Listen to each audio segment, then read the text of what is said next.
Hello everyone and welcome to the Toffee Blues, your source for all things Everton, and welcome to another 24/7 news report.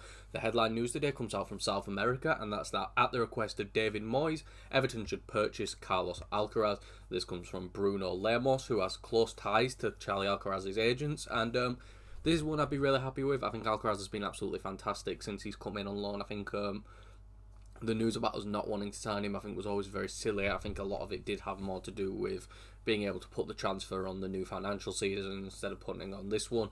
Since I believe there are still some PSR issues going around, I'm not too certain on that, but I believe there are still some issues going around. Yeah, I think he's been absolutely fantastic. I think he still offers the energy of someone like Abdoulaye Doucouré, but he's a much better playmaker. Played really well against Ipswich, I would say. Assisted Beto's goal with a lovely ball into the box. And yeah, I think it'd be really silly of us not to sign him for 15 million. I think it's a really cheap signing in a position of need, especially if Doucouré is going to go. And yeah, I think it'd be really good. I don't want to harp on around it too much because I think it's one where we see Alcaraz play, we see the talent, and we know he'd be a good fit in the squad in David Moyes' system. So yeah, I think it'd be really silly of us not to bring him in. And yeah, I don't really think you're going to find much better prices on the market than bringing in someone like Alcaraz for that cheap of a fee. Everton and West Ham are now entering in a race to sign Josh Brownhill as they keep close tabs on the contract situation at Burnley, according to Callum O'Connell of Football Insider. The 29-year-old will be out of contract in June, and no decision has been made about his future despite their promotion to the Premier League. Burnley's captain scored 18 goals and provided 6 assists in 42 championship games this season.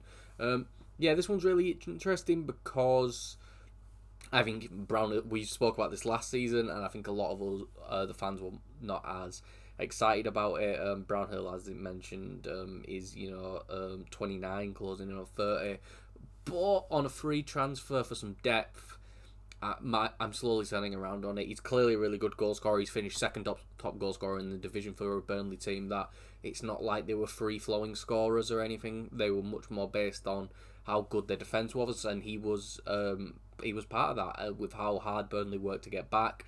I mean, I don't know if anyone's seen the clip of when they're 3-0 up against QPR and everyone's rushing back to defend, even though they're 3-0 up and they're very comfortable in the game. It's the work ethic that you want, and on a free transfer, I don't think someone like Josh Brownhill's in the position where he's going to be able to ask for big wages. I think I've turned around on it a little bit. On a free transfer for some depth, again, we need to spend as little money as possible, and maybe being able to get these players in on a free transfer where maybe playing Brownhill 50-60k a week compared to the 100k that we're offering Doucouré and stuff like that. So I think it'd be a good signing overall, and I think it's one we should be considering because at the end of the day, it's one where it doesn't cost us anything. It may be a little bit of a bump on the wages, but at the end of the day, it's a free transfer, and if we can get good players in on a free, it's a perfect position to help bump up the club, where then maybe we can spend a little bit more on a premier position like a striker or a winger for us. So I think it'd be a smart move. Court of Side reported that Everton, Burnley, Aston Villa, Leeds and West Ham are all monitoring the situation of Ipswich Town winger Omari Hutchinson. It has been rumoured this week that Hutchinson has a relegation release clause of £35 million.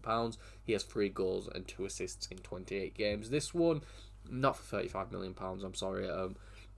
Hutchinson's really talented, and I think he's going to be a top Premier League player in the future, but he hasn't really had a chance to show that this season at Ipswich. He's had his moments, but he's still really young. I think he may need another season of development in the Championship or at a lower Premier League side, which I guess we are, but 35 million is a lot of money compared to Alcaraz, who I think can produce more than Omari Hutchinson right now for half the price, less than half the price.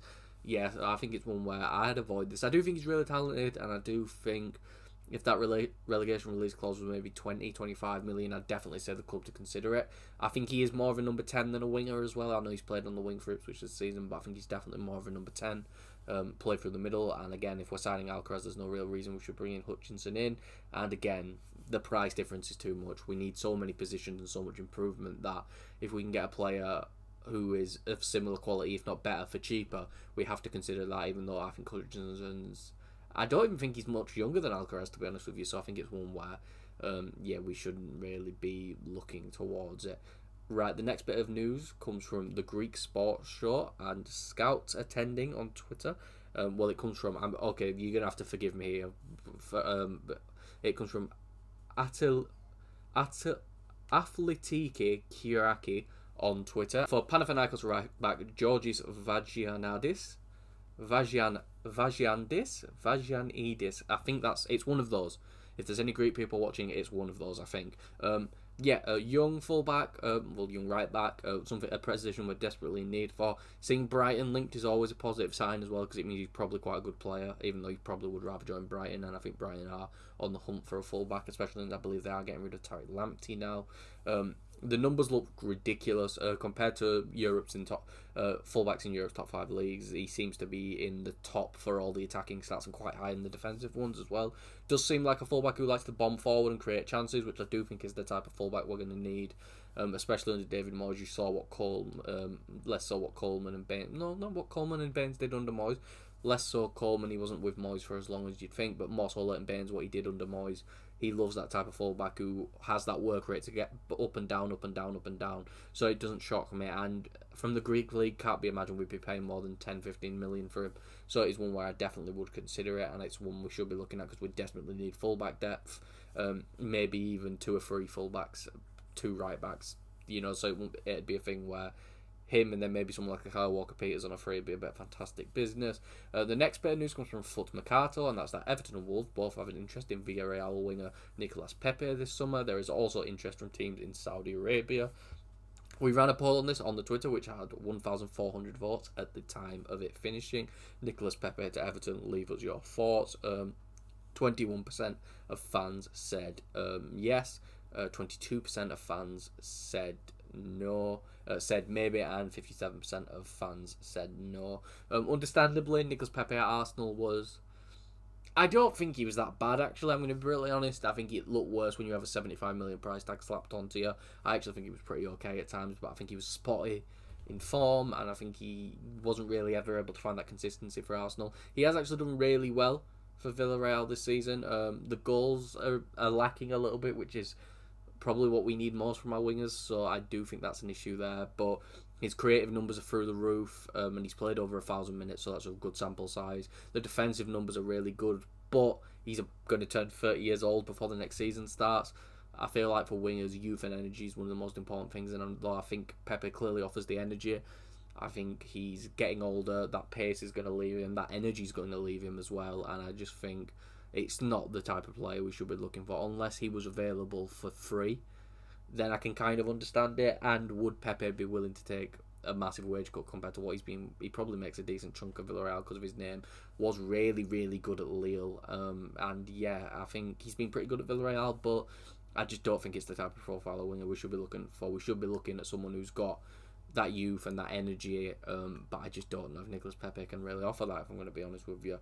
Moving on to some youth academy news, and that's that forward Braden Graham has been nominated for the Premier League 2 Player of the Month for April. Graham has scored 4 goals and registered 3 assists over the month of April. Hopefully he wins it, and I've heard really good things about Braden. Seems to be a really good, young, talented player. Hopefully someone who may see some first team opportunities in pre-season and then potentially a good loan out, because clearly he's a very good player and someone who should be getting professional minutes now, whether that's on loan or whether that's even if he's good enough to get some first team minutes at the start of the season, we'll have to see. But it's definitely someone who we should be considering for a loan next season. Clearly the lad's really talented. Hearing a lot of things that he's the most talented player in our academy right now, who's in the youth academy. Of course, there are like Harrison Armstrong, who's doing fantastic at Derby. So it'd be nice to see our youth players actually being given loans and not just being stuck in the academy for years with no real development into the first team. We'll have to see. And finally, we're ending on some Everton women's news, some unfortunate news. Relevo on Twitter has said that Real Madrid are interested in signing Sarah Holmgard from Everton this summer. Sarah is the left back and has been really, really good for 4 goals and 3 assists over the month of April, and the stats are absolutely fantastic. It looks like one of the best left backs in the WSL. And I believe her twin also plays in defensive midfield for us. I have forgot her first name, so I do apologise. But Sarah's a really, really good player, and it'd be a real shame if we lost out on her. Understandably, if Real Madrid are interested, you're going to take the call. But last summer, you saw the club get gutted, really, of all of its talent. It'd be a shame if that happened again, especially since there is the chance of the women's team getting to play in Goodison Park. I don't know if next season, but hopefully they get a lot of games in Goodison Park next season. It'd be unfortunate if one of the club's best, if not best player, was not a part of that next season. But that is all for this video. If you did enjoy, please make sure to like and subscribe. Follow us on Twitter at Everton Newsfeed and follow me on Twitter at Callum Brannan3. And I'll see you all for the next video and or live stream that I am on.